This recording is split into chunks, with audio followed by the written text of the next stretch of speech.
Algunas escenas de este programa han sido recreadas.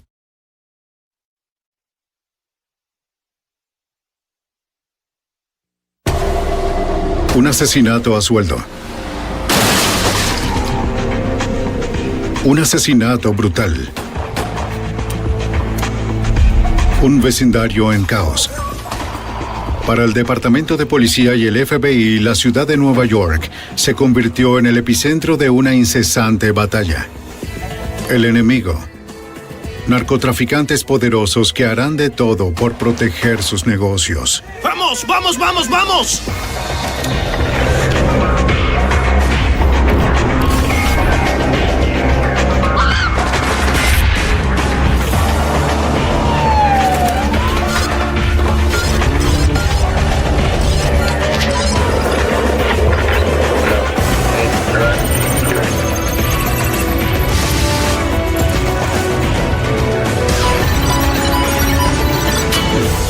Los archivos del FBI.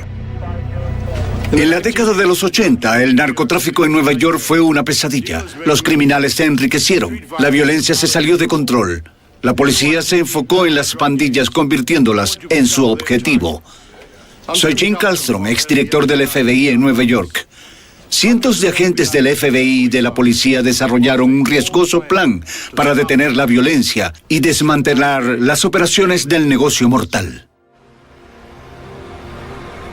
Medidas severas.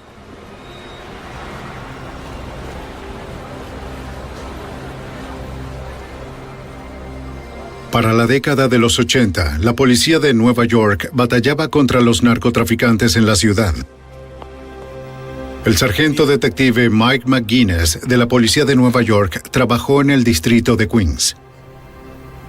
Había varias organizaciones importantes vendiendo cocaína y heroína en el sureste de Queens, y una de esas organizaciones era la de Lorenzo Gato Gordo Nichols. Lorenzo Gato Gordo Nichols, de 26 años, era un mayorista de drogas. Distribuía cocaína y heroína a traficantes de nivel medio. Vendía 1 kilo de cocaína en $50,000. Él valía millones.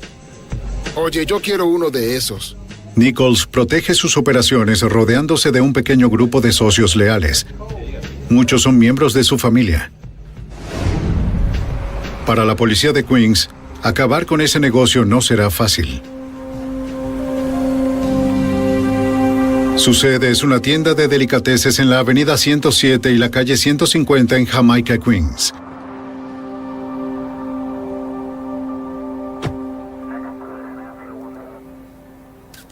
Habíamos realizado inspecciones en ese lugar, teníamos informantes. Habíamos hecho muchas operaciones en donde enviábamos agentes encubiertos a comprar drogas. La zona era un problema constante. Pero en ese momento no podíamos presentar un caso contra Gato Gordo o cualquiera de los integrantes de su organización. Todo cambió en julio de 1985. Una de nuestras unidades obtuvo una información importante que nos permitió conseguir una orden de registro para la tienda de comestibles de Gato Gordo y para el apartamento que tenía arriba.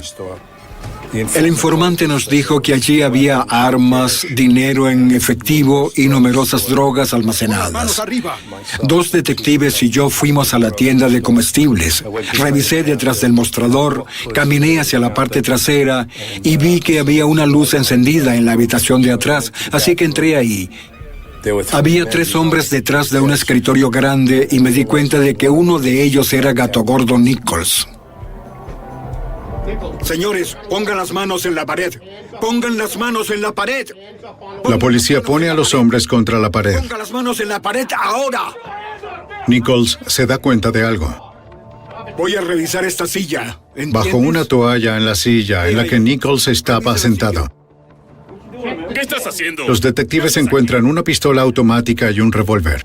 Eso no es mío, amigo. Tampoco nuestro. ¡Cállate! ¡Cállate!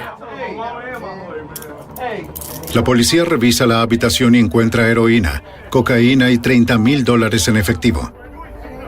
Tenía varios gramos de marihuana en el escritorio.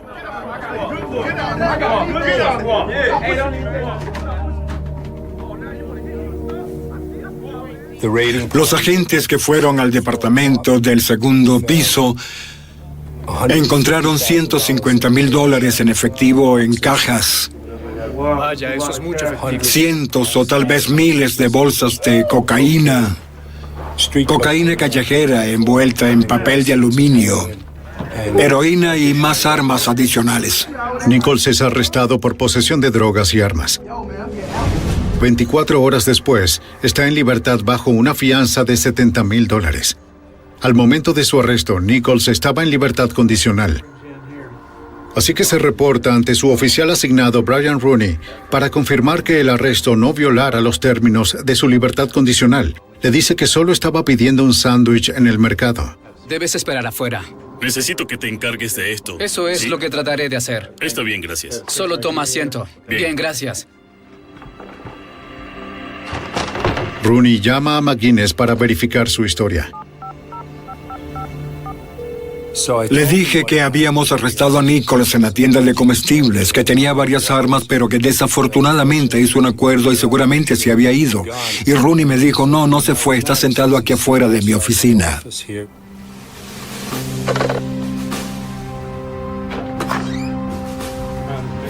Rooney vuelve a arrestar a Nichols por violar su libertad condicional. Eso significaba que a pesar de que Nichols había pagado una fianza en el arresto que le hicimos, estaba violando su libertad condicional y no había forma de evadir eso. No existen acuerdos en esos casos, así que sin contar los problemas conmigo le debía 14 años al Estado. Estaba en problemas.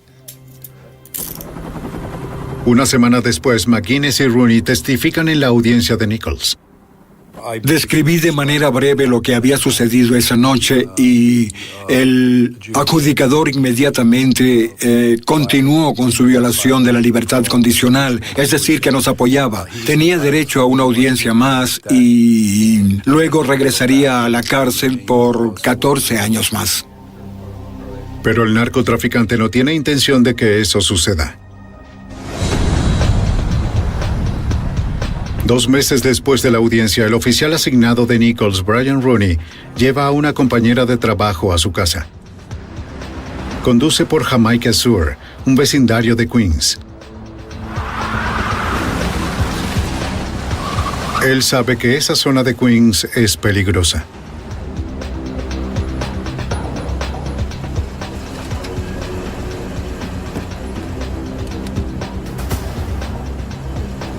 Pero no tiene idea de que está siendo seguido.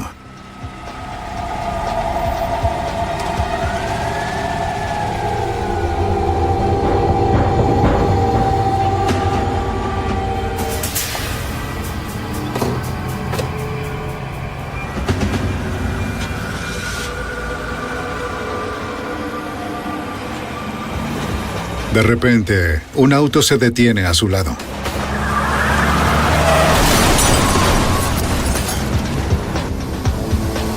Brian Rooney recibe un disparo en el brazo y en la espalda. Muere al instante. Sus asesinos desaparecen en la noche.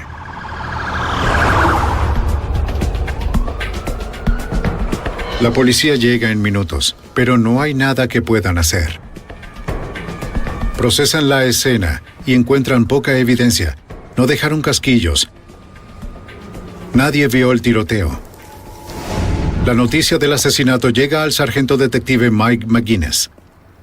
Un sargento que trabajaba en mi oficina me llamó y me lo contó. Dijeron que acababan de matar a un oficial en el Boulevard Sutpin y que era Brian Rooney. Era muy buen tipo y un buen oficial. Era una buena combinación de trabajador social y oficial de policía, lo que es necesario para cumplir con su puesto. La policía sale a la calle para reunir funcionarios y encontrar al asesino. El asesinato de Rooney es el último de una serie de homicidios en Jamaica Sur.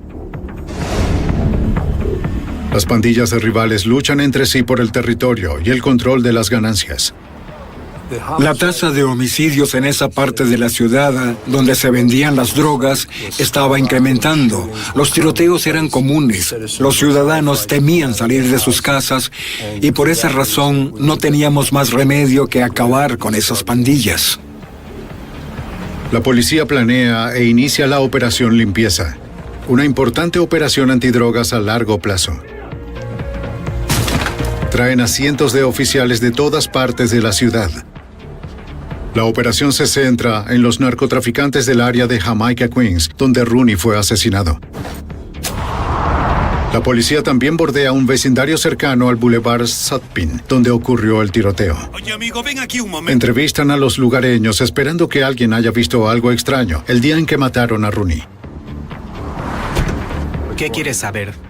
¿Sabe del oficial que fue asesinado, cierto? Sí, escuché sobre el oficial que recibió un disparo. ¿Qué quieres saber? ¿Sabe algún nombre? ¿Escuchó algo en la Dos calle? hombres, es lo que sé. 2 hombres, Gato Gordo y ¿Es dos... todo lo que me puede decir? 2 hombres. La policía descubre que 2 hombres asociados con Lorenzo Gato Gordo Nichols fueron vistos en el área: Howard Mason y Perry Bellamy. Nichols tenía motivos para matar a Rooney. Los investigadores sospechan que pudo darle la orden a Mason y Bellamy de matar al oficial. En 1985, el oficial de libertad condicional Brian Rooney es asesinado en una calle de Jamaica Sur, Queens.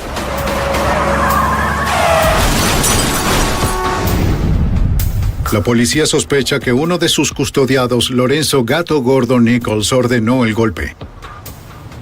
Mike McGuinness, ex sargento detective de la policía de Nueva York. Todos estábamos asombrados por la audacia que los asesinos tuvieron para matar a tiros al oficial.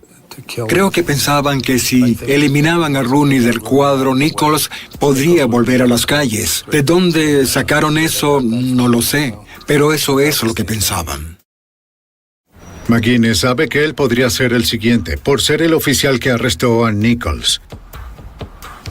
Miraba por encima de mi hombro, tenía cuidado, pero nunca dejé que me disuadiera de lo que estaba haciendo.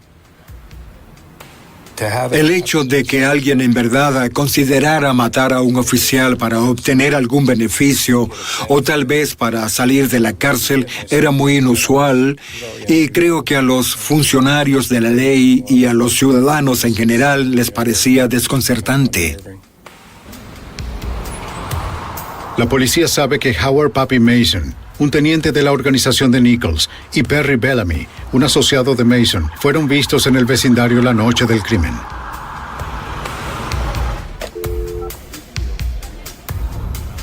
Una llamada anónima afirma que Bellamy estaba fuera del automóvil cuando Rooney recibió el disparo. Al día siguiente, otro informante confiesa el paradero de Bellamy, lo que guía a los investigadores hacia él. Pon las manos en la pared, las manos en la pared ahora. Pon las manos en la pared. ¡Vamos! Bellamy fue encontrado en la calle de su vecindario y fue llevado para ser interrogado. Ahora sí que tendré un día estupendo con esto. Párese junto al auto. Conozco mis derechos, los conozco bien.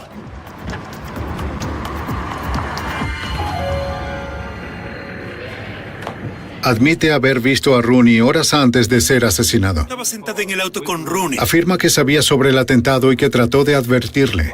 Por eso estaba en el área esa noche.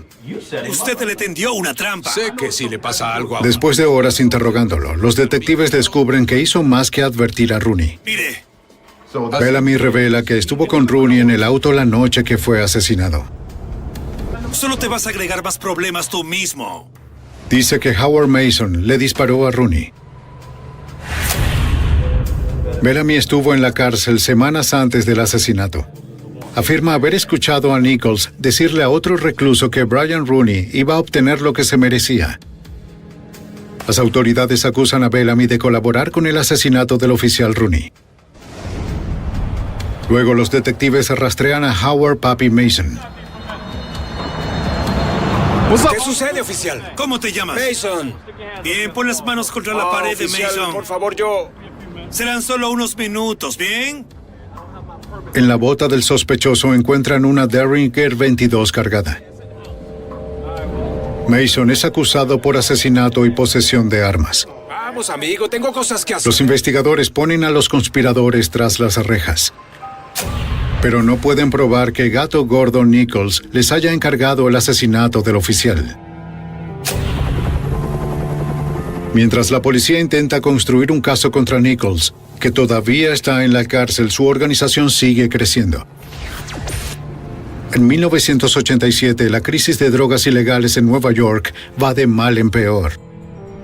Una nueva droga sale a la luz. El crack se esparció por la comunidad.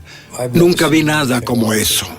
El agente especial del FBI, David Higgins, trabajó en casos de drogas en Nueva York.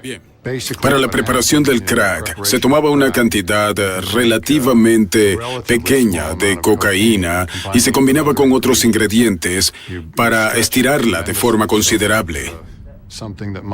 De modo que algo que podría haberse vendido como 1 gramo por $100, ahora con esto el narcotraficante podía ganar unos $1,000. La droga se vende barata, tanto como $2 por vial, y es altamente adictiva. Para un barrio de clase trabajadora como el Jamaica Sur, el crack es la droga perfecta. Debido al alto nivel de adicción, los drogadictos necesitaban drogarse de forma muy seguida y por lo tanto trataban de encontrar todas las fuentes de ingresos que pudieran. Y como era de esperarse, también solían recurrir a delitos como el robo y como consecuencia el nivel general de delincuencia aumentó. La policía intensifica sus esfuerzos. Renombran la operación como Operación Queens. A principios de los 80, se formó un comando federal contra el tráfico de drogas en la ciudad de Nueva York para combatir a los narcotraficantes y distribuidores. El agente especial Richard Martínez fue asignado al grupo de trabajo. Se estableció como una organización usada por el FBI, la Policía de Nueva York, la Administración de Control de Drogas y otras agencias para coordinar un ataque contra estos criminales. Está justo aquí, Jamaica Sur, ¿de acuerdo? El grupo de la organización se dividió en escuadrones y cada uno tenía su propia misión que cumplir. Nuestra misión particular era en relación a las ventas de cocaína, crack y heroína en la ciudad. El equipo investiga varias bandas de narcotraficantes en Jamaica, Queens. Sentimos que lo mejor que podíamos hacer por los ciudadanos de esa comunidad era empoderar lo más posible a este grupo que iba a perseguir a esos hombres. Tanto poder como fuera posible. Vender drogas en Jamaica Sur era un negocio lucrativo. Tener altas ganancias implican más competencia y más violencia. Casi la mitad de los delitos graves de la ciudad de Nueva York tenían relación con el crack. En octubre de 1987, un operador de taxis es asesinado por hacer declaraciones sobre un tiroteo. Un mes más tarde, un inmigrante de Guyana se queja con la policía de que en su calle venden crack.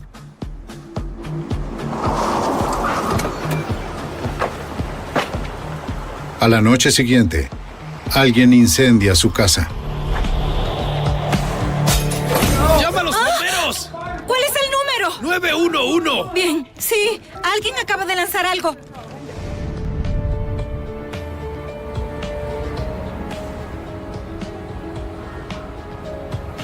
Se le asigna a los oficiales del precinto 103 en Jamaica Sur brindarle protección al testigo y a su familia. Pero las amenazas continúan. Thomas Goldbott, miembro de la organización de Nichols, se acerca al testigo en la calle. Goldbott dice que tiene 3 semanas para abandonar el vecindario o toda su familia morirá. Tú y tu familia muere, ¿me entiendes? Oí lo que dijo, señor.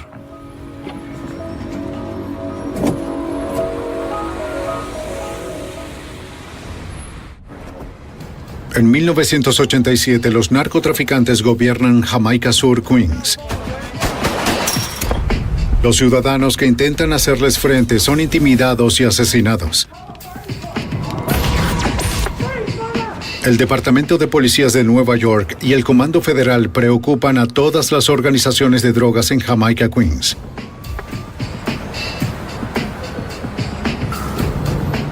Hacen más de 2.000 arrestos por la venta y posesión de drogas en 4 meses entre octubre de 1987 y enero de 1988. A finales de enero de 1988, uno de los tenientes de Lorenzo Nichols, Thomas Mustafa Golbot, es enviado a Ricken Island por amenazar al testigo guyanés. El 24 de febrero, Howard Pappy Mason, sospechoso de haber disparado a Brian Rooney, es condenado por un cargo de posesión de armas. Al día siguiente, Lorenzo Nichols es condenado a 25 años con 11 cargos de posesión de armas y drogas. Cortamos la cabeza de la serpiente y atrapamos a 2 de sus mejores aliados. Teníamos un buen caso, así que sentimos que habíamos dejado a la organización al margen. La policía de Nueva York y el FBI avanzan en la batalla para recuperar las calles de Jamaica Sur de manos de los narcotraficantes, pero la guerra está a punto de oscurecerse. El 26 de febrero de 1988, pocos días después de que Nichols y Mason fueran condenados, el oficial Edward Byrne custodia al testigo guyanés.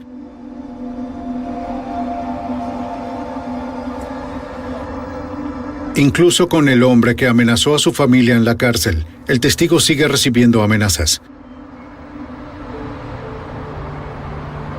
Byrne es un novato, solo tiene 22 años. Debía ser una noche rutinaria.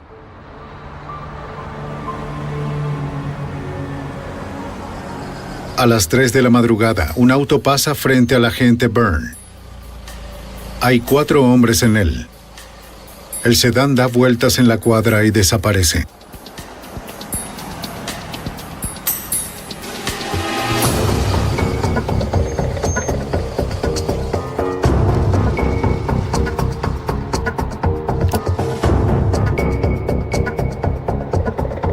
Veinte minutos después, 3 hombres se esconden detrás del auto del oficial Byrne.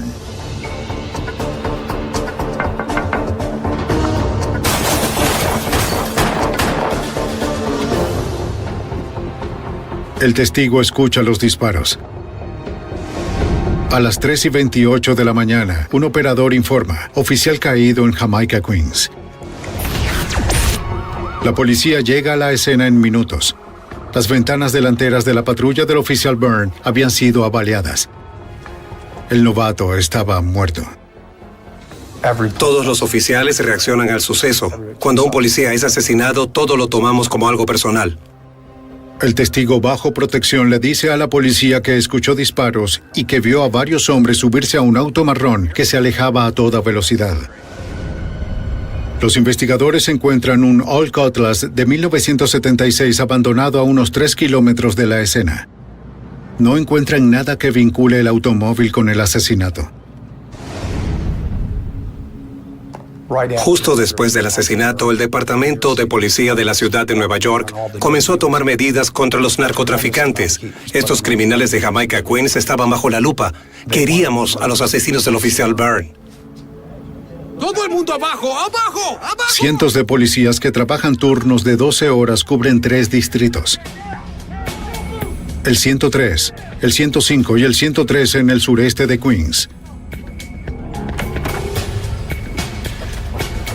Allanaron cerca de 200 lugares e interrogaron a más de 300 presuntos narcotraficantes. ¡Vamos, deprisa! ¡Policía! ¡Al suelo! Los investigadores creen que Lorenzo Nichols ordenó el asesinato de Brian Rooney desde la cárcel. Y el testigo que el oficial Byrne estaba protegiendo tenía vínculos con la organización de Nichols. Nichols es un sospechoso obvio. En el momento del asesinato del agente Byrne, varios miembros del comando del FBI investigaban a un narcotraficante de Queens vinculado a la organización de Nichols. Lo que hicimos fue cambiar de enfoque. Investigábamos a la organización Smith, que tenía tratos con varios asociados de Nichols. Nos movimos a toda máquina. Logramos investigar la organización de Nichols porque las mismas personas que nos informaban sobre la organización Smith nos daban datos del negocio de Gato Gordo. Nos enfocamos en los miembros de la organización que seguían en las calles dirigiendo sus grupos de contrabando de drogas. Para entrar en la organización, los investigadores preparan un arsenal. Establecen compras de drogas encubiertas.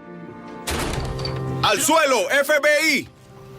Hacen intervenciones telefónicas. Si Nichols estuvo involucrado en el asesinato del oficial Byrne, cometió el error más grande de su vida. Ahora los oficiales del FBI, la policía de Nueva York y la DEA están enfocados en desmantelar su negocio. Un policía novato es asesinado a tiros en una calle de la ciudad de Nueva York. El oficial de 22 años, Eddie Byrne, protegía a un testigo de la peligrosa pandilla.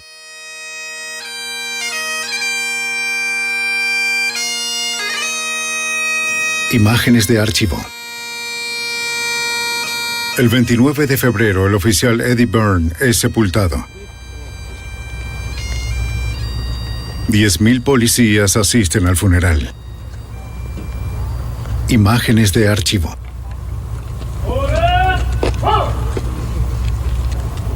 No puedes asesinar a un policía y salirte con la tuya. Agente especial Richard Martínez. La policía reaccionó rápido. Nadie puede matar a un policía y salirse con la suya. El alcalde de Nueva York, Ed Koch, jura encontrar a los responsables. Se ofrece una recompensa de $10,000 por información que lleve a la condena de los asesinos. La comunidad está indignada. Tras años de intimidación, están hartos de los narcotraficantes. Agente especial David Higgins. Los tiroteos podían suceder a cualquier hora del día. Muchas veces transeúntes inocentes del vecindario eran víctimas de las balas perdidas. Recuerdo que hubo varios casos resaltantes para la comunidad en los que murieron niños a causa de los tiroteos. La policía instaló una línea directa. Respondían unas 400 llamadas cada 8 horas. En pocos días, la recompensa asciende a $130,000. 3 días después del tiroteo, una llamada anónima informa de un posible culpable. Un detective convence al informante de reunirse. El informante anónimo dice que el asesino es Todd Scott. La policía reconoce a Scott. Es un sospechoso en el asesinato de una prostituta. Los detectives van en busca del sospechoso. En el departamento de un familiar encuentran un testigo dispuesto a hablar. Dice conocer a los participantes del tiroteo. Él estuvo presente cuando se planificó el golpe y sabe quién lo ordenó. El 24 de febrero, solo horas después de su condena por posesión de armas, Howard Mason llama a uno de sus distribuidores, Philip Copeland, desde un teléfono público en Ricker Island. Al día siguiente, Copeland se reúne con sus compañeros Todd Scott, David McCleary y Scott Cobb, a 10 cuadras de la escena del crimen. Acabo de hablar con tu amigo Mason. Copeland les dice que el jefe está loco. Les ordenó matar a un policía, a cualquiera. Tenemos que matar a un policía. El precio del contrato fue de $8,000. Quiere hacerlo, pero hay que eliminarlo. Según el informante, los hombres se sortearon para elegir al atacante.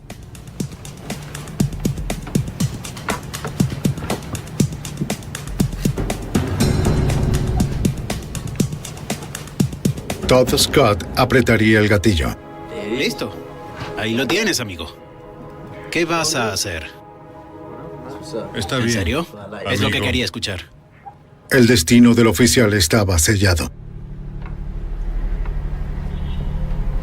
A la mañana siguiente, Scott volvió al apartamento presumiendo de haberlo hecho. ¿Seguro, popotes? Solo cobraron unos pocos cientos de dólares de los $8,000 que les habían prometido.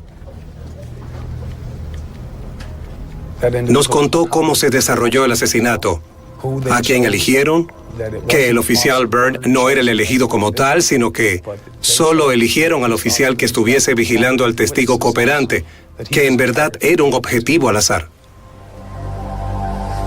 Howard Mason quería que el asesinato de Byrne enviara un mensaje a la policía.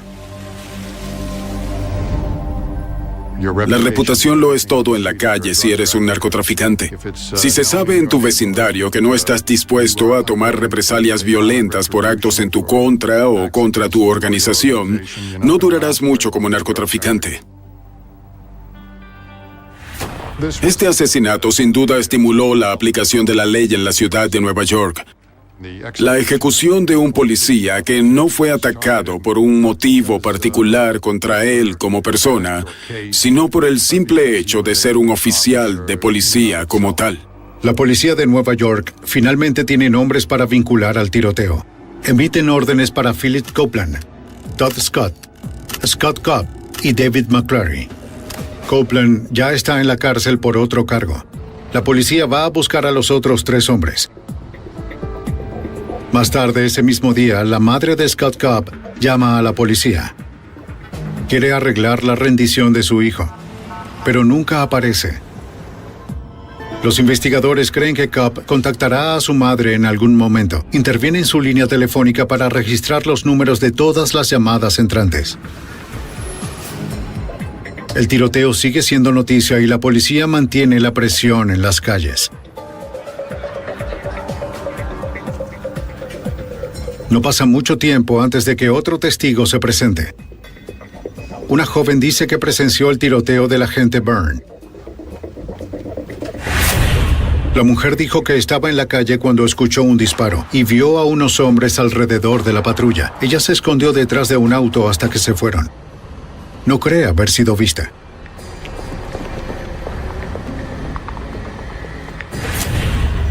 Le muestran algunas fotos a la testigo.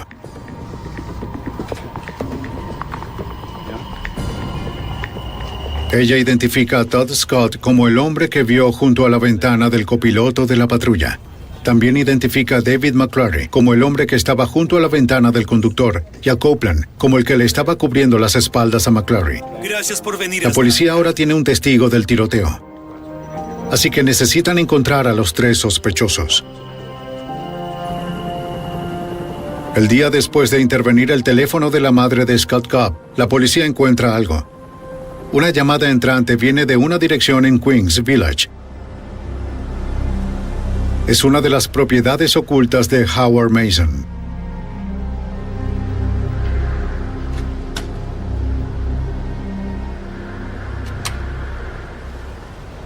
El 3 de marzo, menos de una semana después del asesinato de Byrne, los detectives encuentran a Scott Cobb.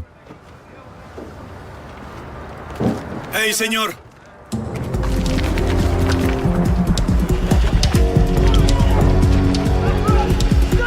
¡Deje de correr!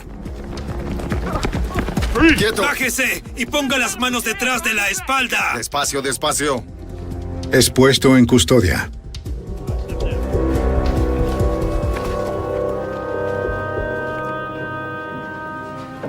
La policía revisa la casa. Encuentran a Todd Scott en el sótano.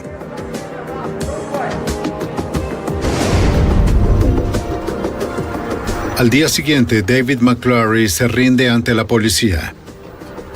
Lo acompaña su madre. McClary es el único de los 4 acusados que no tiene antecedentes penales. Todd Scott y David McClary dan declaraciones conflictivas. Ambos dicen que el otro fue el que apretó el gatillo. Todas las versiones colocan a Scott Cobb detrás del volante del auto de escape. La policía y los fiscales logran reconstruir la versión de los eventos. A las 3:24 de la mañana, Todd Scott distrajo al oficial Byrne tocando la ventana del copiloto de la patrulla. David McClary le disparó al oficial Byrne 5 veces a través de la ventana del conductor. Philip Copeland estaba justo detrás de McClary. Los 4 hombres son acusados de asesinato en segundo grado. Pero para los agentes y la policía surgen más preguntas. ¿Howard Papi Mason actuó por su cuenta? ¿Estuvo Gato Gordo Nichols involucrado en el asesinato? ¿Y pueden probarlo? La policía y los agentes del FBI sospechan que el narcotraficante Lorenzo Gato Gordo Nichols o su ex empleado Papi Mason pueden ser responsables de ordenar el asesinato de un oficial de la policía de Nueva York, agente especial David Higgins. El asesinato del oficial Byrne fue una investigación estatal. Fue conducida por el Departamento de Policía de la Ciudad de Nueva York, y mientras se llevaba a cabo, las autoridades federales y los miembros locales del Comando Federal realizaban una investigación paralela dirigida al desmantelamiento de la organización de Nichols. Los investigadores se dan cuenta de que no basta con encarcelar a los líderes y a sus manos derechas. Si esperan detener la violencia, deben destruir a las pandillas. El imperio de drogas de Gato Gordo Nichols es enorme. Facturan más de $20 millones al año. Ya habíamos establecido, gracias a los informantes, que el núcleo de la organización de Nichols era Big McDelly, su negocio legal ubicado en Laurelton, Queens, en Nueva York. De inmediato conseguimos una orden para examinar los registros telefónicos de esa ubicación. Para investigar esta gran y peligrosa organización, el FBI opta por intervenir teléfonos. El agente especial Richard Martínez es el líder del caso. Solo ese tipo de tarea puede recopilar información sobre conspiraciones importantes. Cuando un agente encubierto trata casos de compra de drogas, involucra a una o dos personas. Para acabar con una organización, se necesita una intervención como esta. Los agentes intervinieron las oficinas centrales de Nichols, pero se toparon con un problema. Los sospechosos involucrados en la organización de Nichols estaban tan paranoicos con respecto a la presencia policíaca en el vecindario, como consecuencia del tiroteo que terminó en la muerte de Byrne, que pensaban que la policía intervendría sus llamadas. Así que optaron por cambiar su ubicación actual a una nueva. Los agentes se enfocan en la familia de Nichols. Tras el tiroteo, el FBI comienza a escuchar a la hermana de Lorenzo Nichols. Sabíamos que muchos distribuidores de nivel medio trataban con la hermana, así que intervenirla a ella era buena idea. Hablaba con Lorenzo Nichols. Hacía negocios con aproximadamente 12 distribuidores de nivel medio. Le pasaba instrucciones o conversaciones de los narcotraficantes a Lorenzo Nichols. Ella era la mediadora de la organización, y eso era lo excelente de esto. A ella le gustaba hablar. La hermana de Nichols teme que alguien la esté espiando. Necesito deshacerme de él, me está causando muchos problemas. Todos los días decía, mi teléfono está intervenido, no hables, pero se daba la vuelta y hablaba. Por un día. A veces dejaba el teléfono descolgado, lo cual era como tener un micrófono en su casa, y podíamos escuchar sus conversaciones con estos tipos sobre cuándo recogerían las drogas. Apresúrate. Anda. Durante la intervención telefónica, el FBI intercepta una llamada clave entre Nichols y su hermana. Hablan de Papi Mason. En una conversación en particular, ella preguntaba por qué Papi Mason había hecho eso, una referencia al asesinato del oficial Byrne. Y Lorenzo respondió que no sabía el por qué. Papi Mason tenía reputación de ser un tipo violento, y Lorenzo, de cierta forma, lo estaba alejando. No quería tratar de forma directa con él por haber dado pie a la presión de la policía. Antes, todo indicaba que Lorenzo Nichols estaba involucrado en esto. Pero tras esa conversación, que luego fue respaldada por información obtenida de varios interrogatorios de testigos, quedó claro que Howard Mason fue quien ordenó el atentado al oficial Byrne. Papi Mason concluyó que el departamento de policía le faltó el respeto, así que ordenó a sus aliados que salieran y mataran a cualquier oficial de policía. Nichols no estuvo involucrado en el asesinato del oficial Byrne, pero sus operaciones criminales siguen creciendo y distribuyendo a pandillas muy peligrosas. Pudimos confirmar, gracias a la intervención telefónica, que de hecho Lorenzo Gato Gordo Nichols se estaba comunicando con los miembros principales del narcotráfico. Cada 1 o 2 semanas, un grupo de individuos del cártel iba a reunirse con él para recibir las órdenes sobre el manejo de las operaciones de manera personal. Los agentes colocan un micrófono en la sala de visitas de Rikers Island. Intentan escuchar las reuniones de Lorenzo Nichols con sus tenientes.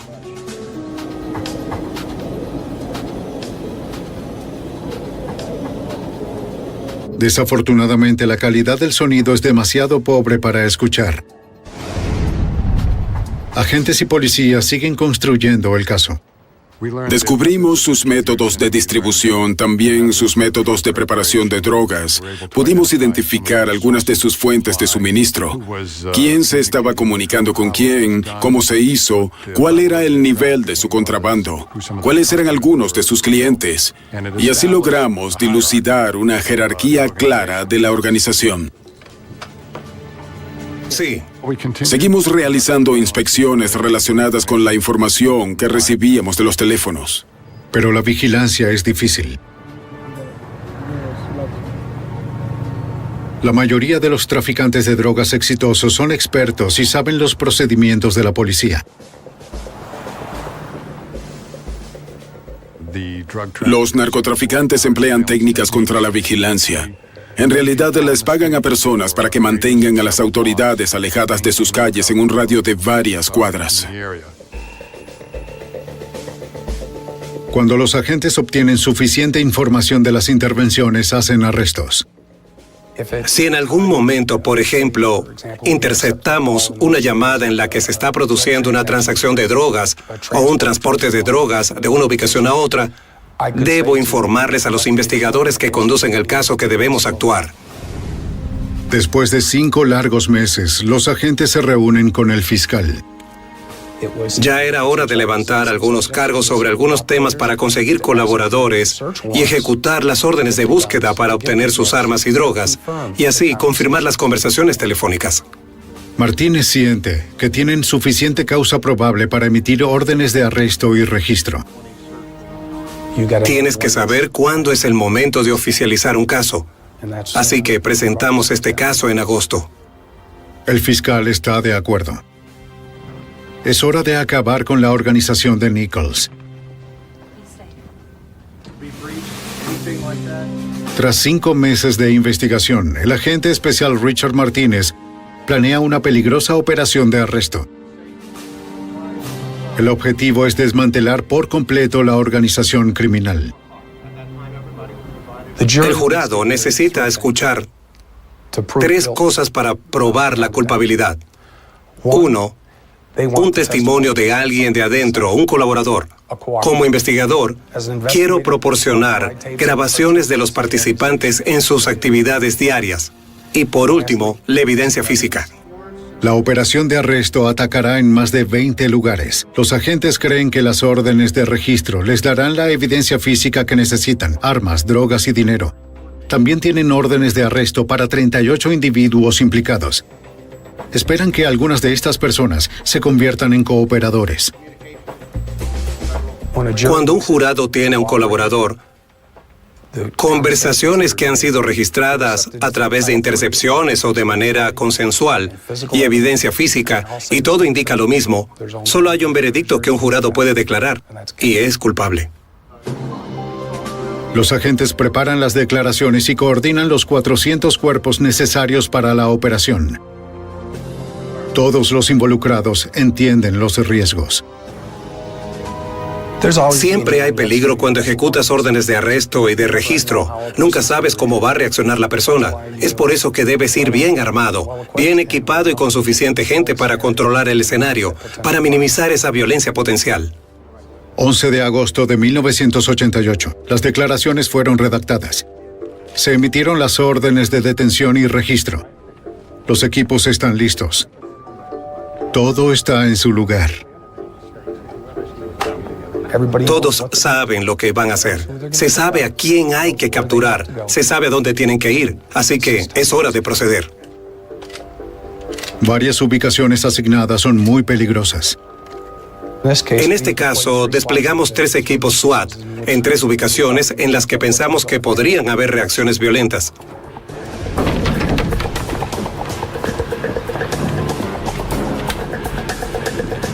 Los equipos atacan lugares donde se almacenan y se venden drogas. Afortunadamente, nunca se nos filtró información en la investigación, por lo que ningún acusado pudo saber que veníamos por ellos.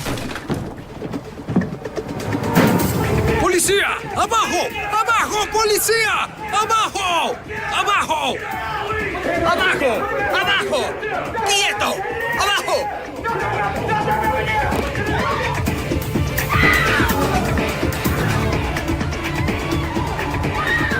La hermana de Nichols se sorprende con el equipo de arresto. Reacciona con ira. Esta fue una investigación única en la que participaron las madres de los sujetos principales del caso. Mi hijo no está en problemas. Tengo que tener mi... La madre de Lorenzo Nichols estaba involucrada. También la madre de Howard Mason. A esta última la arrestamos con 1 kilo de crack y una pistola en su residencia.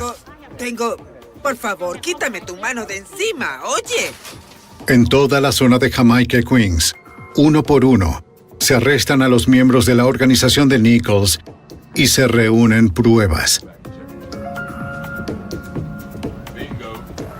Durante la ejecución de las órdenes de búsqueda encontramos armas, cantidades sustanciales de material de embalaje, cantidades sustanciales de crack y varias personas con mucho dinero en efectivo, e incautamos todo eso. Lorenzo Gato Gordo Nichols y Howard Papi Mason son arrestados por cargos de drogas, los cuales los mantendrán tras las rejas para siempre. Al final del día, 30 personas son arrestadas y se incautan 5 bienes.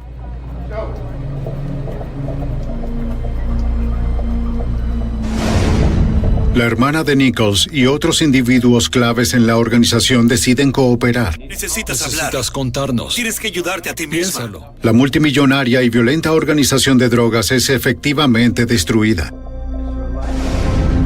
Para Lorenzo Nichols fue el asesinato del oficial Edward Byrne, un asesinato con el que no tuvo nada que ver, lo que hizo que su imperio cayera. Este caso desmanteló la organización de Lorenzo Nichols. Lorenzo fue a juicio y fue condenado. Todos los miembros de dicho negocio fueron acusados, condenados y finalmente encarcelados. En 1992, Lorenzo Nichols se declara culpable de ordenar el asesinato del oficial Brian Rooney. Ese mismo año, el caso de Rooney se desarrolla sorprendentemente bien. Randolph Lucas es arrestado por un cargo no relacionado y confiesa su participación en el crimen. Afirma que su hermano Eric condujo el auto y que él mató a Brian Rooney. Fueron contratados por un asociado de Nichols para lastimar al oficial, pero se asustaron y lo mataron a tiros. Nadie sabe por qué Perry Bellamy afirmó haber estado en la escena esa noche, ni por qué dijo que vio a Howard Mason dispararle a Brian Rooney. La operación antidrogas de la policía de Nueva York y del FBI dirigida a los narcotraficantes de Queens tuvo un efecto contundente en los delitos relacionados con drogas en Nueva York. El agente especial del FBI, David Higgins. Los casos del Comando de Nueva York enviaron el mensaje a las calles de que al final el crimen no paga. Si va a involucrarse en el narcotráfico en Nueva York, en última instancia se enfrentará a la justicia en un tribunal federal. Creo que ese mensaje resonó en las calles porque la tasa de criminalidad y violencia en Nueva York y en otras ciudades importantes del país se redujo significativamente en la década de 1990. Y creo que eso pasó debido a los excelentes casos que cerramos. El nombre de Brian Rooney fue añadido como un tributo a los oficiales de libertad condicional que han muerto en servicio. Una fundación fue nombrada como el oficial Edward Byrne. Su legado es la destrucción de una organización mortal que amenazaba a los vecindarios que juraron proteger.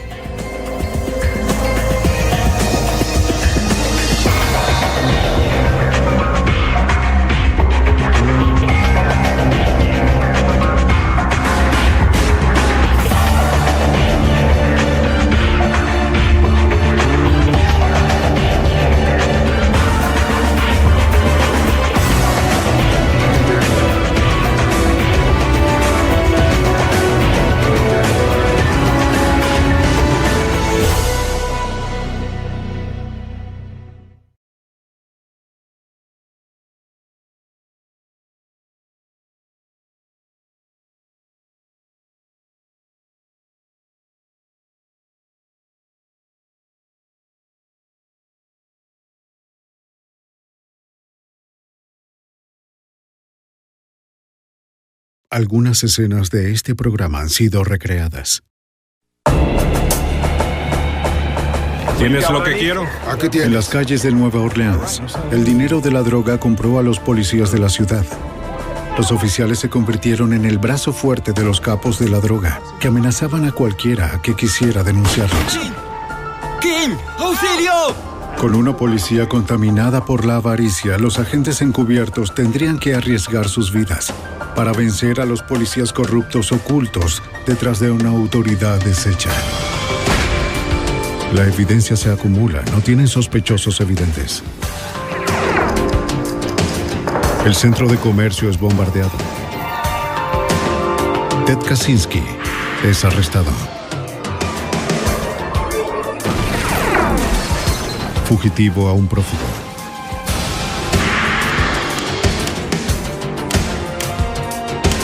Los archivos del FBI. En una ciudad saturada de narcóticos, los capos de la droga tienen el poder incluso por encima de la misma policía. La corrupción en Nueva Orleans crecía como un cáncer que devoraba la seguridad pública y amenazaba con destruir la ciudad. Atraídos por el dinero fácil, los policías corruptos traspasaron las leyes que habían jurado defender. Soy Jim Carlstrom, exdirector del FBI en Nueva York. Cuando quedó claro que la policía estaba fuera de control, el FBI tuvo que intervenir. Fue un caso donde la línea divisoria entre amigos y enemigos se volvió peligrosamente borrosa. La autoridad deshecha. Nueva Orleans, 1993. Los turistas invaden la ciudad en busca de una diversión no del todo legal. La cocaína tenía mucha demanda y los traficantes tomaban ventaja de la situación. Era un negocio violento.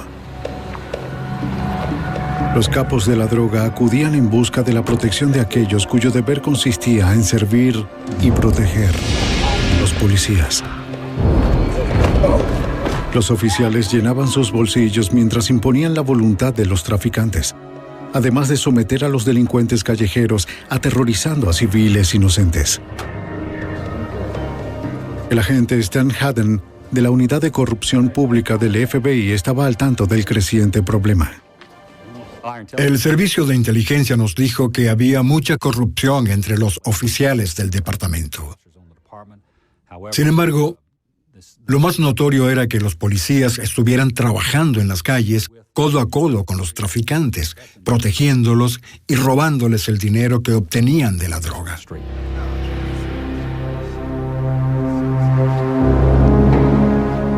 Uno de los traficantes era Terry Adams, conocido en las calles como Scaboo.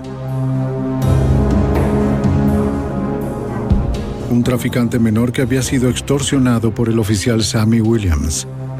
¿Tienes lo que quiero? Vamos, dámelo ya. Pero el dinero que pagaba Scaboo como protección ya no era suficiente para Williams. Durante el día de Navidad, el oficial le exigió a Scaboo el pago de $10,000 en efectivo para las 6 de la tarde. Y lo amenazó con darle una paliza o de 20 años de prisión a cadena perpetua si no aparecía. Esa misma tarde, alrededor de las 5, el agente especial Stan Haddon terminaba un trabajo de último minuto. Haddon estaba a punto de regresar a su casa cuando atendió una última llamada. Era Scaboo. Lo habían chantajeado y se le estaba acabando el tiempo. No tenía los $10,000 que el policía corrupto le exigía en menos de una hora. ¿Cómo se llaman los policías? Cuando Scaboo me contactó, nos dimos cuenta de que era nuestro mejor chance de hacer algo con respecto a la corrupción policial.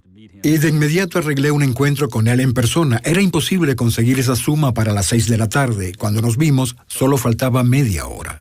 Sí, estoy de acuerdo con eso. Haddon y su compañero idearon un plan de inmediato. Creo que esto es lo mejor. Scaboo se encontraría con el oficial según lo acordado, pero llevaría consigo un micrófono del FBI. Los agentes no pudieron reunir $10,000 en tan poco tiempo. Y Scaboo tendría que convencer al policía de que aceptara varios pagos menores repartidos en varios encuentros. Ellos pueden ponerse violentos si tú lo sabes. Has trabajado con ellos. Así es. Haddon le aseguró a Scaboo que estaría bajo vigilancia constante, así que asumió su papel.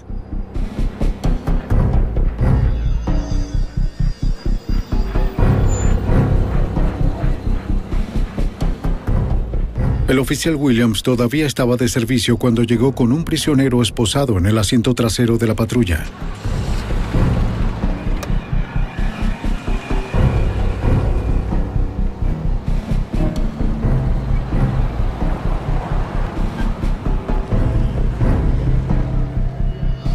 Llevó a Escabú a un sitio solitario detrás de un mercado de pescados.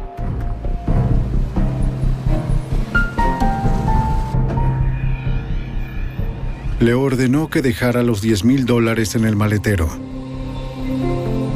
Escabú le dijo a Williams que solo tenía $3,000 en ese momento, pero que le pagaría la diferencia más tarde. Si el oficial arrestaba a Escabú, nunca obtendría el dinero restante. Los agentes esperaban que Williams aceptara encontrarse de nuevo con él para recibir más dinero. Así fue, y el FBI lo tenía todo grabado en una cinta. Haden creía que este incidente en particular podría ser el primer paso para exponer más corrupción en el Departamento de Policía de Nueva Orleans. Nuestro principal objetivo era idear una estrategia que nos permitiera culpar a la mayor cantidad posible de policías corruptos. En días posteriores, los agentes, junto a los abogados de la Fiscalía de los Estados Unidos, comenzaron a planear la operación con el nombre código de Autoridad Deshecha. El auxiliar de la Fiscalía, Al Winters, aconsejaría a cada agente sobre los pasos que se deberían dar para condenar a los policías corruptos. Estuvimos involucrados desde el primer día. Nos reunimos con los agentes del caso en numerosas ocasiones para discutir con precisión todo aquello que fuera pertinente para avanzar en la evidencia del caso. Como sucede en la mayoría de los casos de corrupción, la evidencia más sólida vendría de interceptar las llamadas telefónicas. De acuerdo a la agente especial del FBI, Karen Jenkins, especialista en intervenir teléfonos, garantizar las grabaciones no es un asunto fácil. Un Title III intercepta las llamadas y requiere de un permiso autorizado de la Corte. Es muy difícil obtener su aprobación. El proceso lleva tiempo y paciencia, pero igual la necesitábamos para que los oficiales del FBI tuvieran una.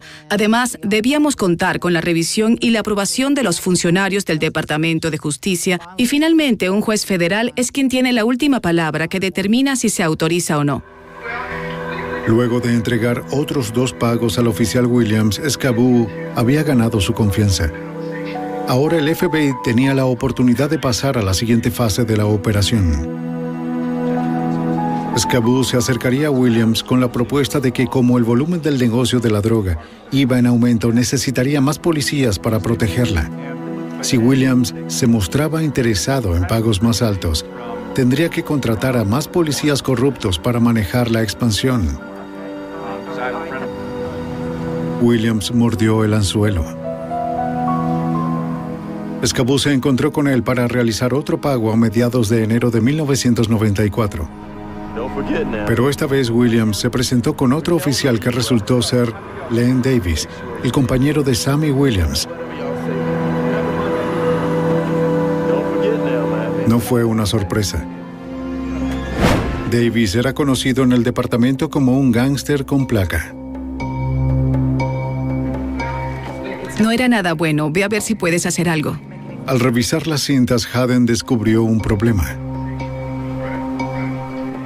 ¿Qué estamos escuchando? Ambos, Davis y Williams, usaban el lenguaje del tráfico de drogas. Para que las acusaciones procedieran, el FBI tendría que grabar a los policías utilizando un lenguaje que el jurado pudiera entender.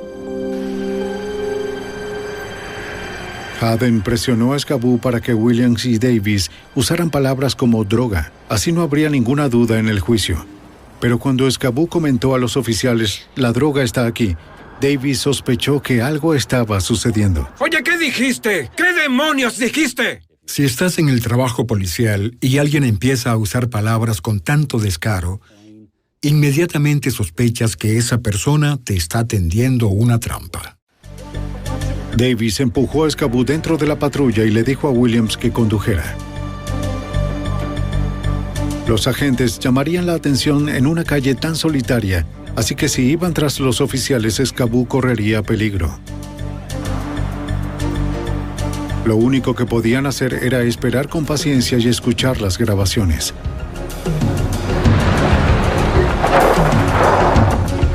Cuando el auto se detuvo, la furia de Davis estalló.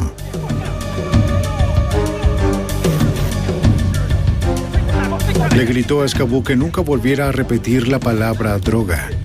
De inmediato lo llevaron a un sitio apartado y lo registraron con violencia. Incluso pudimos escuchar cuando le abrieron el cierre velcro. Fue un momento muy tenso. ¡Quítate la ropa! ¡Quítatela! Davis insistió en que no iría a la cárcel por una conversación descuidada. Él y Williams desvistieron a Scaboo buscando el micrófono. Scaboo estaba seguro de que iba a morir.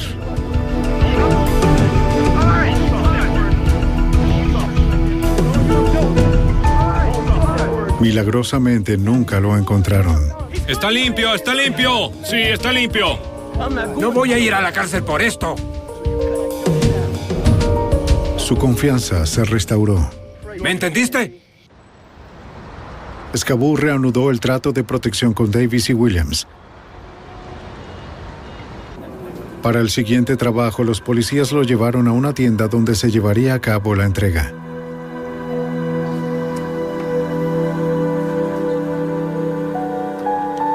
Adentro, Scaboo dejó el bolso en el mostrador y le entregó el recibo a un agente que se hacía pasar por el comprador. Luego, ese mismo agente retiró el bolso.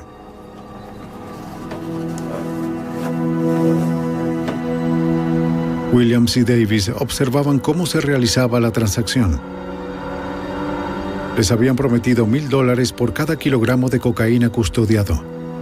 Para ellos, cada trato era dinero fácil. Davis y Williams se encontraron con Scaboo en un callejón detrás de las tiendas para recibir el pago por su protección. El FBI grabó cada palabra.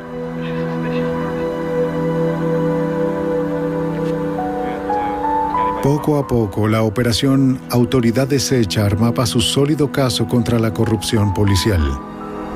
Las grabaciones continuaron hasta la primavera de 1994.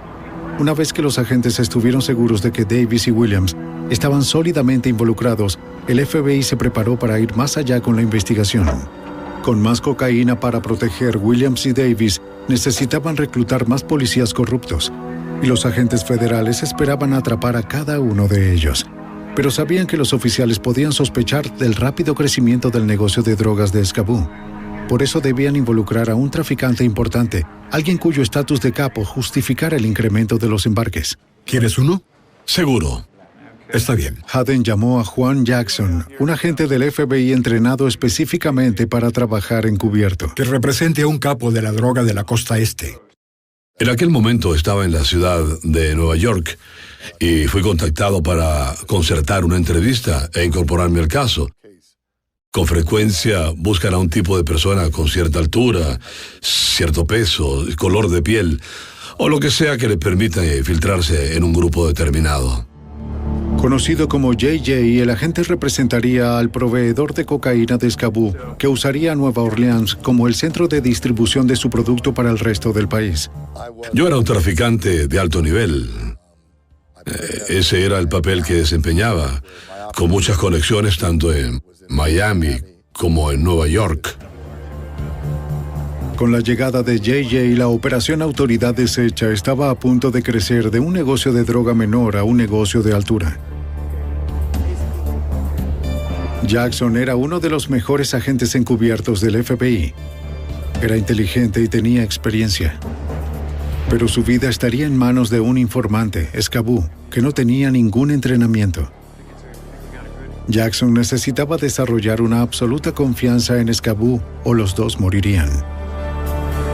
El informante, al vivir en ese mundo, es probablemente para mí el más importante, porque él mismo ha estado allí y ha frecuentado a esa gente. Si no tiene credibilidad, no funciona. Y ese era el mayor reto, hacer que resultáramos creíbles.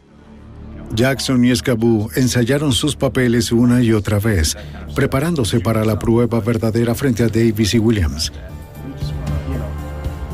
Jackson, un agente federal del norte, y Scaboo, un típico sureño dedicado toda su vida al tráfico de drogas, necesitaban armar una historia en común. Su versión sería que se conocieron en el ejército y luego de cumplir el servicio se habían mantenido en contacto. De acuerdo. Está bien. Ensayaron y repasaron detalles de su amistad, hábitos y recuerdos falsos que ambos compartían para darlos a conocer en el momento preciso. Estaban tratando con criminales que podían revisar sus antecedentes y que estaban dispuestos a usar una fuerza mortal. Sabíamos que cualquier cosa que hiciéramos debíamos tratar de que fuera lo más simple posible para asegurarnos de poder recordarla. Lo que más nos ayudó fueron las iniciales de mi nombre, mi apodo, de forma tal que no importaba cuántas veces preguntaran ¿cuál es su nombre? Él decía de forma creíble que solo me conocía como JJ. En abril, el FBI estaba listo para incorporar a JJ a la operación. Se registró en el hotel cargando consigo lo que se suponía fuera el pago de la droga por un monto de $100,000. Por primera vez, William y Davis observaron al gran traficante. Sus percepciones serían críticas. El primer encuentro se llevó a cabo en el Hotel Sheraton. Se mantendrían a cierta distancia solo para observar. Era otra prueba más, la de comprobar si estaban dispuestos a hacer lo que iban a hacer. No sabía cómo resultaría, pues podían arrestarme allí mismo y todo acabaría porque la verdad es que era dinero de la droga, así que era una prueba. Scaboo habló con los oficiales sobre JJ, quien planeaba utilizar Nueva Orleans como tránsito para el negocio de la cocaína. Davis y Williams estudiaban cada movimiento de JJ, mientras él mismo desarrollaba el personaje que representaba frente a sus ojos, el que se volvería su identidad de tiempo completo bajo escrutinio. Todo dependería de lo que los policías pensaran que habían visto, de si en realidad creían que el pago en efectivo había sido real. El plan funcionó. Los policías estaban convencidos de que JJ era un capo de verdad. Ahora el FBI podría llevar a la operación Autoridad Deshecha al siguiente nivel. En la primavera de 1994 comenzaban la operación Autoridad Deshecha, que apuntaba a los policías corruptos de Nueva Orleans involucrados en el tráfico de drogas de la ciudad. Haciéndose pasar por un traficante llamado JJ, el agente especial encubierto Juan Jackson trabajaba con Scaboo, un traficante de drogas convertido ahora en informante del FBI. Scaboo alquiló una habitación del hotel para que JJ se reuniera por primera vez con los oficiales Len Davis y Sammy Williams. ¿Cómo estás, amigo? ¿Qué hay? Eso fue increíble, a lo grande. Cada vez que sucede un primer encuentro con los delincuentes, 1.000.000 de cosas cruzan tu mente. Es decir, ¿me van a creer? ¿Sucederá algo que los haga cambiar de opinión? El asunto es si uno va a poder hacer su trabajo o si va a tener que regresar a casa. Haciéndose pasar por el traficante de drogas experto en las calles, JJ insistió en que todos se desvistieran por razones de seguridad. En esta primera reunión, Jackson no usó ningún micrófono. No lo necesitaba. La habitación ya había sido cuidadosamente equipada para que el FBI pudiera hacer las grabaciones de audio y video. Entonces, en una apuesta arriesgada, JJ los invitó a revisar la habitación. Como eran policías, Davis y Williams sabían cómo detectar un micrófono. Pero JJ confiaba en la destreza de los técnicos del FBI. Los policías no encontraron nada.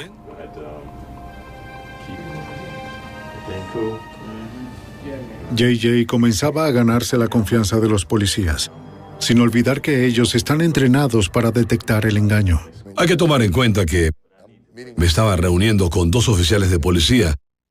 Siempre se debe estar pendiente de que son una amenaza porque están armados y recordar con exactitud dónde están, qué van a hacer y dónde están sus armas. Con los policías convencidos por el momento, JJ comenzó a analizar la propuesta del caso aprobada por el agente Stan Haden. Él desempeñaba el papel de un capo de la droga de Nueva York que usaba a Nueva Orleans como punto de tránsito y distribución, como un lugar de depósito para introducir la droga, dejarla por un tiempo custodiada por los oficiales y luego distribuirla hacia otros lugares desconocidos. Por su trabajo, JJ prometió pagarles $5,000 por cada día que los policías protegieran el depósito. Williams y Davis estaban muy entusiasmados con el plan al punto de ofrecerle sugerencias. Los policías le recomendaron a JJ que contratara conductores jóvenes vestidos con el uniforme de una empresa y su respectiva identificación. También que colocara el nombre de la empresa en ambos lados de las camionetas, como las de una compañía real. De acuerdo al FBI, la reunión transcurrió sin problemas. El encuentro sucedió sin tropiezo alguno.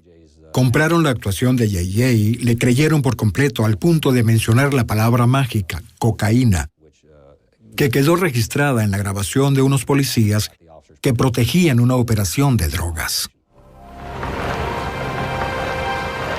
A partir de ese primer encuentro, el plan se movió con rapidez. El FBI encontró un depósito perfecto, lejos de la vista pública y de los traficantes rivales. JJ y Scaboo se encontraron con Davis y Williams para recorrerlo juntos. JJ y Scaboo se encontrarían con Len Davis y Sammy Williams en el depósito para una reunión previa al trato, donde hablarían sobre cuándo llegaría la droga, cuánto tiempo permanecería en la ciudad y cuánto dinero JJ pagaría a los oficiales por su custodia. Una vez dentro, Davis le dijo a JJ que tenía media docena más de oficiales para vigilar el cargamento de cocaína.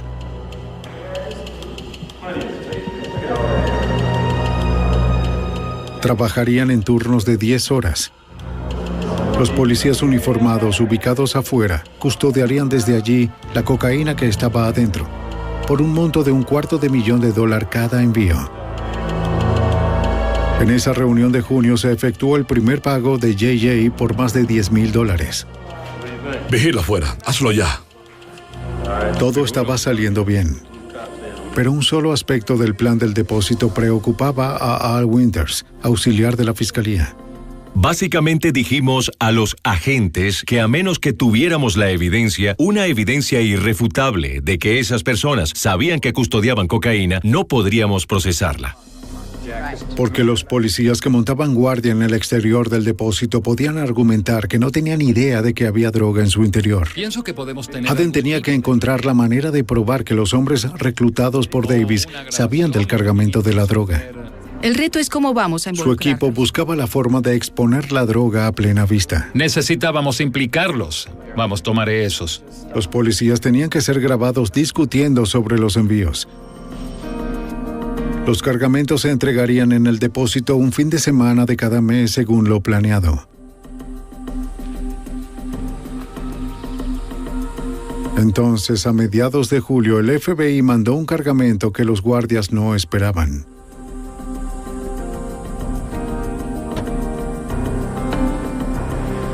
Con un cargamento adentro del depósito, un agente del FBI uniformado como servicio de correo expreso se presentó con otro más.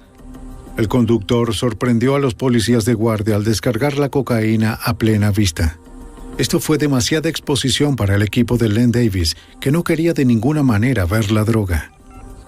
Mira, Williams, ven. No querían ningún vehículo fuera del depósito descargando droga donde ellos, los policías, pudieran verla. Ven. Llamaron a Sammy Williams por un teléfono móvil que JJ les había dado.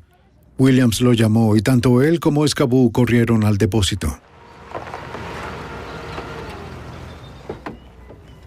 JJ reaccionó como un traficante de drogas furioso. ¿Qué si estoy ¡Estás loco! ¿De qué rayos Yo estás estaba hablando? discutiendo con el conductor. Estábamos gritándonos. ¿Qué es lo que estás haciendo? ¿Sabes dónde estás? O algo así. Y nos estaban observando. Un oficial llamó a Len para contarle lo sucedido y que no se veía nada bien. Para los oficiales, toda la operación comenzaba a lucir muy peligrosa y poco profesional. ¡Scaboo! ¡Fuiste tú! Yo no ordené que hiciera ¡Fuiste eso. tú! Yo no fui. Preocupado, el conductor hizo otra llamada.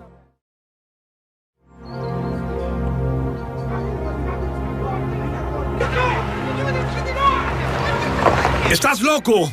¡Estás loco! Sammy Williams llegó para resolver el problema. Mira, Escabú, está bien. ¿Ves con lo que tengo que lidiar? Oigan, ¿qué pasa? ¿Qué está pasando? Solo tienen 5 minutos. JJ explicó que fue el conductor quien echó todo a perder. Les pidió a los policías que escoltaran la camioneta hasta las afueras de la ciudad.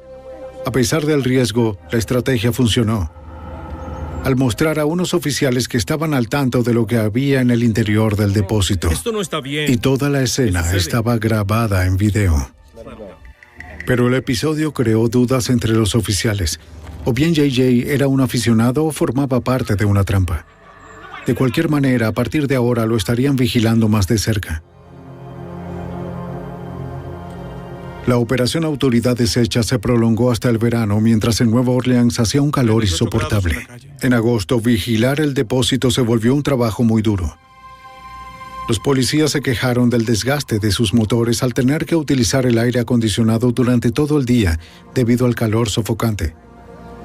Querían un vehículo más cómodo que pudiera soportar las largas horas, tal vez una camioneta. Los oficiales le pidieron a Len Davis que le consiguiera una y Davis se la pidió a JJ. Para la investigación esto significó un gran avance. Los sudorosos policías acababan de darle al FBI una oportunidad de oro. Fue un golpe de suerte. Un día Len se acercó para decirme que sus oficiales estaban quejando porque debían dejar el aire acondicionado prendido por horas y sus autos comenzaban a recalentarse, que estaban consumiendo cada vez más combustible. Alquilamos una camioneta y una vez que colocamos los dispositivos pudimos interceptar muchas más conversaciones. El FBI rápidamente completó el papeleo requerido para que la corte autorizara la instalación de micrófonos en la camioneta. Los expertos con mucho cuidado instalaron tecnología de última generación. Tenían que tener un sonido de alta calidad que durara meses sin necesidad de mantenimiento alguno. La camioneta era un caballo de Troya perfecto para obtener información interna. Una camioneta tan nueva y brillante creó sospechas entre los oficiales que se preguntaron si alguien la había manipulado. Querían saber con exactitud dónde Davis había conseguido el vehículo. Nunca antes había visto esta camioneta. Como JJ se había ganado por completo la confianza de Davis, le dijo a los policías que él mismo la había alquilado. ¿Qué piensas ahora? ¿Estás conforme? Él respondía por ella. Digo que está bien. Se calmaron los temores. Yo mismo. ¿Qué piensas ahora? Davis no quería que nadie obstaculizara el flujo de sus pagos. El FBI pronto descubriría cómo Davis cuidaba sus intereses despiadadamente. Luego de 3 meses de la operación Autoridad Deshecha, más y más policías eran investigados por el FBI. Len Davis y el agente encubierto JJ se reunían con frecuencia para discutir el cargamento de la droga y sus respectivos pagos a cambio de la protección policial. Davis hacía amenazas frecuentes. Me decía, nosotros manejamos esta ciudad y hacemos lo que queremos. Me lo reiteraron muchas veces. Y si sentían que de algún modo todo esto debía terminar, así sería. Pero a Davis le gustaba el dinero. JJ sabía que mientras el dinero circulara, nunca cerraría la operación. Davis reclutó más oficiales y estableció sus actividades a través de su teléfono móvil. Pero se quejaba de la cuenta. Responde el teléfono. Tienes razón. Así que JJ le ofreció a Davis un nuevo teléfono sin cargo. Mañana mismo lo tendrás. Era otra manera en la que el FBI podría rastrear a los policías involucrados en el tráfico de drogas. Está bien, es un obsequio, amigo. Los micrófonos que el FBI instaló en la camioneta del depósito estaban funcionando. Una noche, 2 guardias de turno llevaron unas prostitutas a la camioneta. Los micrófonos registraron todo, hasta las indiscreciones sexuales de los policías. Cuando Jenkins lo escuchó, telefonió enseguida a JJ. La situación era una oportunidad para atrapar a los policías cometiendo una falta. JJ llamó a Davis para quejarse y de paso ver qué más se podía grabar en la cinta. Le dijo a Davis que había revisado el depósito y pudo constatar que los policías no lo estaban custodiando, que él no pagaba a unos oficiales para que tuvieran sexo. Le ordenó a Davis que arreglara la situación. Davis llegó furioso. Su gente amenazaba con arruinar toda la operación. ¿Qué diablos están haciendo adentro? ¡Abran la puerta! Len estaba enojado. Era un hombre de negocios de principio a fin y quería que todo funcionara como debía, a su manera. Y estaba muy molesto porque yo estaba molesto. Así que llegó al sitio y los echó a todos. La llamada de JJ hizo que Davis fuera duro con todos esa noche. Pero el episodio disparó grandes sospechas entre los policías corruptos. Ahora sentían que JJ era el problema y creían que ellos podían manejar mejor la operación por su propia cuenta. Discutieron la manera de asesinarlo. Y sus planes alarmaron a la agente Karen Jenkins. Cuando escuché esas conversaciones donde amenazaban con hacerle daño a nuestro agente encubierto, sentí un escalofrío en la espalda. Me asusté y antes de venir a Nueva Orleans ya había trabajado con JJ en otra oficina, así que lo conocía personalmente y estaba muy preocupada. A pesar de las amenazas a su persona, JJ estaba determinado a continuar con los planes de expandir la operación conservando a los policías. Le prometió a Davis que el cargamento mayor llegaría antes de Navidad. Después movería los envíos a otra parte de la ciudad. De eso es de lo que te estoy hablando. ¿Estás de acuerdo? Sí. Mientras tanto, JJ tenía que lograr que se grabara más evidencia en la cinta sin que Davis sospechara. Él era muy cuidadoso. Observaba todo y ponía mucha atención a lo que yo decía. Hubo conversaciones en las que utilizamos la palabra cocaína y contaba las veces que la había usado. Hasta me decía, JJ, dijiste cocaína 6 veces. JJ, dijiste kilo 5 veces, así que tenía que tener cuidado. Al mismo tiempo, Haden y su equipo tenían que hacerle seguimiento a otro asunto que escucharon. Los policías amenazaban con matar a los hombres que llevaban la droga y querían también robar la Cada vez cocaína. más desconfiados, eso es. Los agentes aceleraron los tiempos de entrega y establecieron nuevas rutas al depósito para mantener a los policías fuera de control. Con tantos oficiales corruptos, el FBI no podía hacer una limpieza por sí solo. Los agentes necesitaban a alguien poderoso dentro de la fuerza policial para que fuera un aliado contundente. A pesar del riesgo de una posible fuga de información, decidieron pedir ayuda dentro del Departamento de Policía de Nueva Orleans. En octubre de 1994 sucedieron cambios en la ciudad gracias al nombramiento de un nuevo jefe de policía, Richard Pennington. Era un foráneo que venía de Washington, D.C., contratado para transformar la policía corrupta de la ciudad. Así que acaba de mudarse. ¿Por qué no se sienta, por favor? El FBI invitó al nuevo jefe a una reunión. No son del todo buenas, desafortunadamente. Entonces Haden le presentó a JJ. Le informó a Pennington que la operación Autoridad Deshecha estaba dejando al descubierto la corrupción profunda de la policía que estaba a punto de dirigir. Su cooperación sería crítica para el éxito de la operación. En las calles de Nueva Orleans, Davis y Williams aún estaban en servicio activo patrullando su territorio. Len Davis tenía una larga lista de quejas públicas en su contra. Durante las rondas de aquel octubre, Davis y Sammy Williams patrullaban el complejo habitacional Desire. ¡Oye! Al ver que un par de policías se acercaban, 2 jóvenes huyeron corriendo. Williams persiguió a uno de ellos, lo golpeó y lo dejó sangrando en la calle. En ese momento, King Groves, tía de la víctima, decidió que la policía ya había aterrorizado a su vecindario lo suficiente. ¿Quién de ustedes? Al día siguiente, Groves, de 32 años y madre de 3 hijos, presentó una denuncia contra Len Davis y su compañero, acusando a ambos de violencia policial. ¿Tengo que llenar esto? Sí, señora, Un oficial alertó a Davis de lo sucedido. ¿Quieres saber su nombre? Sí, ¿cuál es? Oficial Davis, ¿lo conoce? El auxiliar de la fiscalía, Mike McMahon, vio el reporte.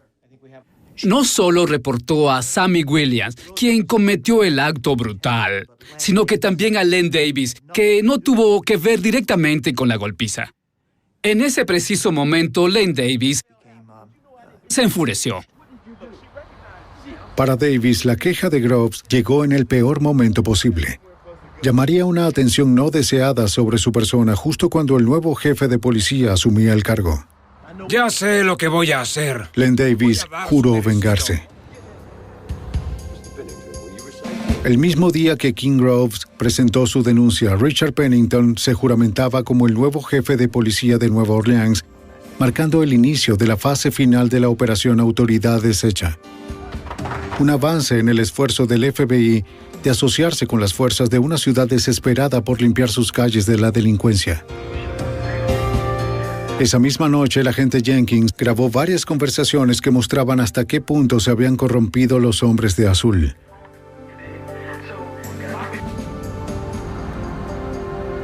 La primera llamada era en clave.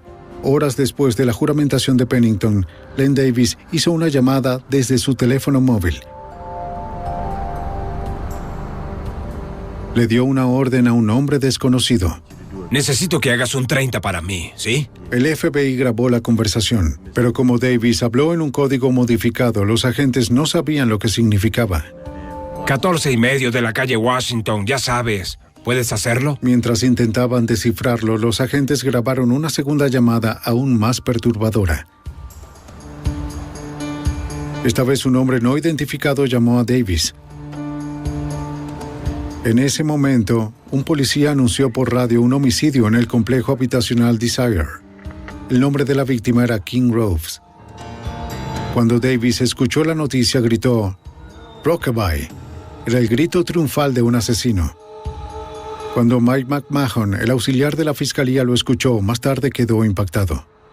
Tan pronto como confirmaron el nombre de King Groves, Davis apagó la radio y luego, en la conversación grabada de su teléfono móvil, se pudo escuchar su exaltado grito de satisfacción, confirmando que King Groves estaba muerta. Cuando los agentes revisaron las cintas y chequearon los registros telefónicos, descubrieron que el hombre al que llamó Davis era Paul Hardy. Davis le solicitó a Hardy un 30, el código policial usado normalmente para reportar un homicidio. Pero aquella noche Davis lo usó para ordenar el asesinato de King Groves. Gracias a su investigación, los agentes pronto descubrieron que Hardy era conocido como un traficante de drogas que lideraba una pequeña banda de ampones. Con la ayuda de 2 cómplices, Hardy actuó fríamente, rápido y por solo $300.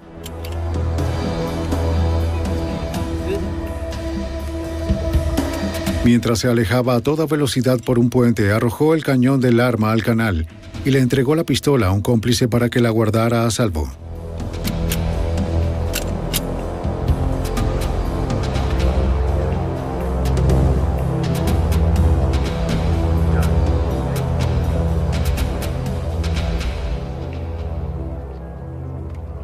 Cuando el FBI se dio cuenta del rol de Davis en el homicidio, creció la preocupación de los agentes por la seguridad de JJ. Poco después, JJ se encontró con Davis y trató de notar algún indicio de que pudiera estar inquieto o molesto. Pero no notó nada extraño. El homicidio de King Groves parecía más bien haberlo relajado. JJ todavía tenía que desempeñar su parte de un traficante de drogas. Aunque se sentía un tanto incómodo, se cuidó de no tocar el tema del asesinato. Gracias. Quería hacerle muchas preguntas, pero me contuve. La única que le hice fue si había sucedido algo diferente desde la última vez que nos vimos. Dijo que no y seguimos como si nada hubiera pasado. ¿Era un asesino a sangre fría que probablemente lo pudiera matar a uno en un instante? Sí. Luego de ver lo que Davis y sus policías eran capaces de hacer, JJ tenía sobrados motivos para creer que él sería el siguiente. No estaba al tanto de que ya estaban planeando cómo matarlo. Días después de que Len Davis ordenó el asesinato de King Groves, el FBI se enteró de más amenazas por parte de los hombres de Davis. Un oficial de policía de Nueva Orleans, que colaboraba con la operación Autoridad Deshecha, recibió una amenaza anónima acompañada del obituario de King Groves. El mensaje era claro. Todo aquel que hable, muere. Haden, tenemos un problema. Aquel día, Stan Haden descubrió aún más amenazas en contra de JJ y los otros agentes. De acuerdo. La agente Jenkins grabó a 5 policías en el depósito conspirando para matar a JJ y a los hombres que llevaban los cargamentos. Sí. Entonces, robarían la cocaína para venderla ellos mismos. Haden no tenía opción. El FBI tenía que detener la operación antes de que fuera demasiado tarde. El asunto es este. Y una vez que nos dimos cuenta de que las vidas de nuestros agentes encubiertos estaban en peligro, tuvimos que reaccionar. Teníamos que hacer algo. El FBI debía acelerar su plan de la gran entrega que JJ había prometido a Davis. Un cargamento de cocaína tan grande que requeriría de media docena más de policías para custodiarla. Pero Haden necesitaba un lugar desconocido para los policías, un sitio donde el FBI pudiera maniobrar con rapidez. Él y su equipo revisaron la parada de camiones Mardi Gras en la avenida Campos Elíseos. El sitio tenía buen acceso a la carretera, además de representar poco riesgo para el público en caso de un tiroteo. La cocaína llegaría en un camión de 18 ruedas y luego sería descargada en vehículos que serían escoltados por los oficiales hasta las afueras de la ciudad. Cada detalle tenía que estar previsto. El plan requería el trabajo coordinado de 85 agentes ubicados estratégicamente a lo largo de toda la ruta. Cuando Davis hizo correr la voz sobre un gran cargamento para el 18 de noviembre, atrajo nuevos reclutas.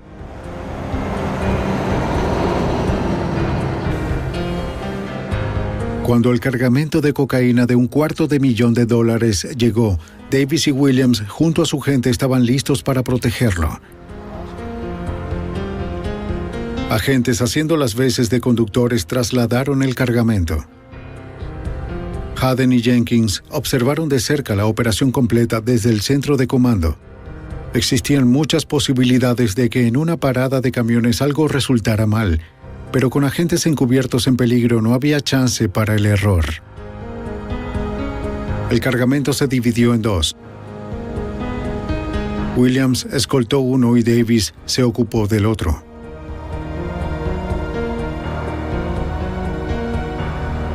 Guiaron a los conductores hasta las afueras de la ciudad para protegerlos de otras bandas de narcotraficantes y de la intervención de la ley. Para facilitar nuestra vigilancia, hicimos que uno de los vehículos se dirigiera al este y otro al oeste con la idea de poder tener 2 equipos de vigilancia operando simultáneamente y no queríamos que se cruzaran. La operación continuó sin ningún problema. 6 policías adicionales se grabaron en pleno tráfico de drogas. El FBI estaba por entrar en la fase final de la operación Autoridad Deshecha, con el arresto de los policías corruptos, capaces de matar a cualquiera que se les opusiera. Hola, FBI. Luego de la operación en la parada de camiones, los agentes del FBI se ocuparon con rapidez del asesinato de King Groves. Revisaron la vivienda de Paul Hardy, quien le disparó. Y allí encontraron una copia no autorizada de una guía con los códigos policiales, los mismos que utilizó Davis cuando ordenó el asesinato de Groves.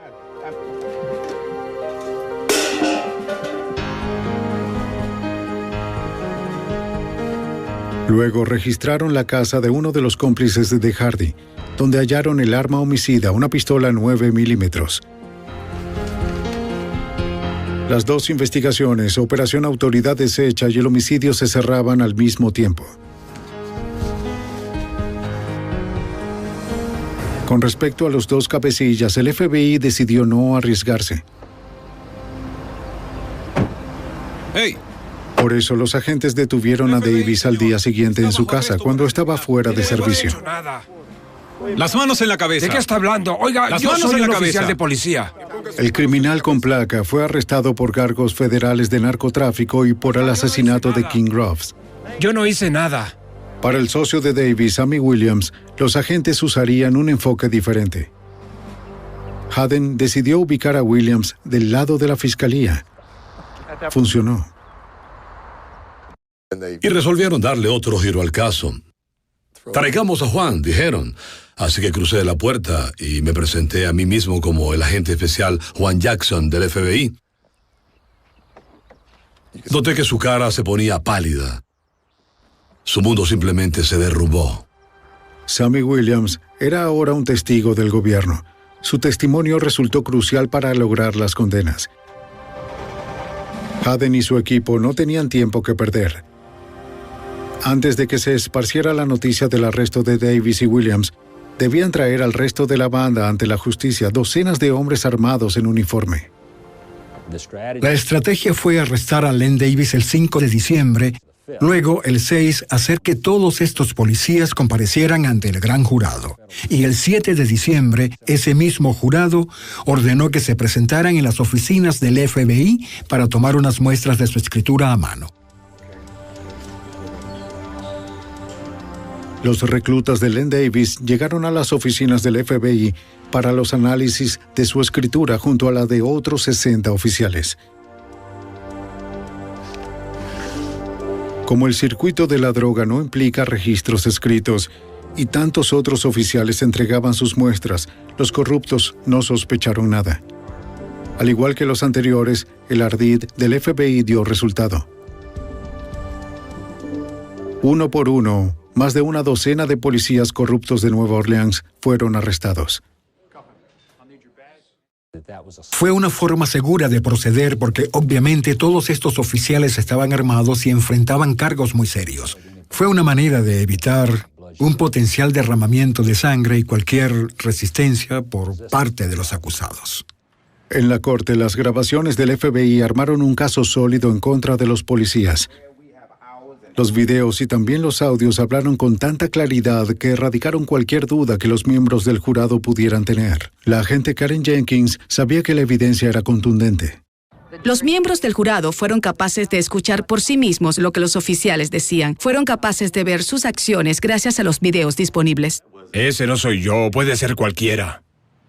Tal como predijo Al Winters, auxiliar de la fiscalía al comienzo de la investigación, Davis trataría de negar su responsabilidad. ¿Saben lo que es? Es un homicidio. A pesar de todas las previsiones que tomamos, la defensa de Davis en el juicio alegó que él estaba conduciendo su propia operación encubierta, que por cierto no había sido realizada según las reglas, pero que después de todo, él solo era un pobre policía, sin entrenamiento, intentando llevar a cabo su propia operación encubierta. Davis nunca admitió haber hecho algo malo, no hacía falta. Las cintas de audio y video hablaban por sí solas. Enfrentados al dilema de condenar a aquellos que juraron protegerlos, los miembros del jurado escucharon atentamente. Las cintas eran escalofriantes, y a medida que se presentaban en la corte, hubo un silencio como el de una catedral. ¿El jurado ya tiene su veredicto? Sí, su señoría, lo tenemos. Que el acusado se ponga de pie. El jurado solo deliberó 15 minutos. Por favor, lea el veredicto. Nosotros, miembros del jurado, encontramos al acusado culpable de asesinato en primer grado y lo sentenciamos Len Davis fue sentenciado a muerte por el asesinato de King Groves, aunque más tarde se cambió su sentencia por la de cadena perpetua. En otros 2 juicios, Davis y sus cómplices se enfrentaron a 18 condenas por tráfico de drogas. 15 oficiales fueron condenados a prisión. Como Sammy Williams cooperó con los oficiales, fue sentenciado a solo 5 años. Nunca más podría usar una placa. Ha manchado el uniforme que alguna vez usó, pero debo reconocer con desagrado que este tipo de crímenes solo pueden ser resueltos con la cooperación de gente como usted. Caso cerrado. Para la policía, el caso Hadden significó una prolongada y dura mirada al espejo. Me parece que la ciudad de Nueva Orleans fue muy tolerante con este tipo de conductas que se hubieran considerado inapropiadas en cualquier otro sitio del país. Pero es parte de la cultura de aquí. Aunque soy nativo de Luisiana, esto fue un llamado de atención para todos los ciudadanos de Nueva Orleans porque hubo un problema muy serio con la policía y ese problema debía resolverse. Uno hace un juramento y cuando uno lo hace no hay ninguna excusa para romperlo. Creo que colaboramos. Creo que ahora el enfoque es distinto. Creo que el reclutamiento, los salarios y todo lo que se refiere al Departamento de Policía de Nueva Orleans es ahora distinto. Bajo la dirección del jefe Pennington, el Departamento de Policía de Nueva Orleans se reorganizó despidiendo a más policías corruptos. La casa se limpió. El Departamento de Policía y el FBI continúan trabajando unidos para imponer la justicia en las calles de la ciudad.